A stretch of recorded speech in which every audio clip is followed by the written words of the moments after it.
I'm thinking about 3 more years and then seeing what happens from there. Just last week, Sidney Crosby surpassed Joe Thornton to become the 12th all-time scoring leader in NHL history. The milestone, though accounted for, didn't exactly stir waves online, likely due to the fact that Crosby has been steadily climbing the leaderboards throughout his career. Shot, deflected, scores!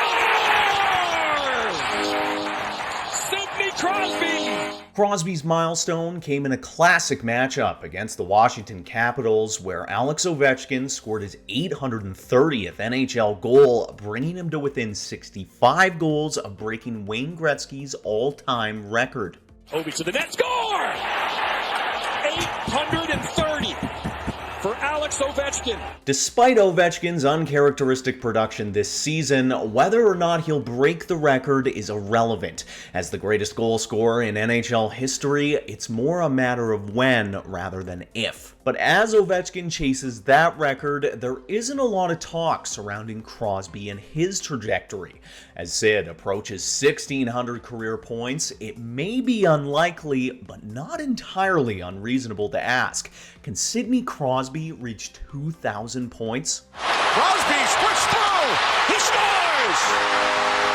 Vintage Sidney Crosby. Crosby is currently 457 points from hitting the 2-0-0, meaning he'd have to chip in at a point-per-game pace for roughly 5.5 more seasons to hit the milestone. That's a tall task, even for Sid, and when it comes to the future of his career, he isn't exactly promising to play into his 40s. I know that I want to continue to play at a high level, and I played a lot of hockey. It's something that takes a lot of effort. You got to be invested, and your body has to hold up. Crosby's mantra is be here now, as he plans to play out the remainder of his contract before making a decision on his future. Continuing on the subject of right now, Crosby is playing out of this fucking world. At the age of 36, Sid has 41 points in 38 games and is leading the league in face-off wins at an astonishing 61%. What he's doing shouldn't be discounted, and if the Pens manage to make the playoffs, Crosby's contribution will be the biggest reason why. But can Crosby maintain this level of play? This is where things get a little bit opinionated, so bear with me and take it with a grain of salt. But to answer that question directly, I think it's possible for a few more years at least, maybe not 5 years, but I could see Sid playing out the end of his contract at roughly a point-per-game rate. That said, drop-offs can happen suddenly and without much warning, so I don't mean to be ignorant to that reality.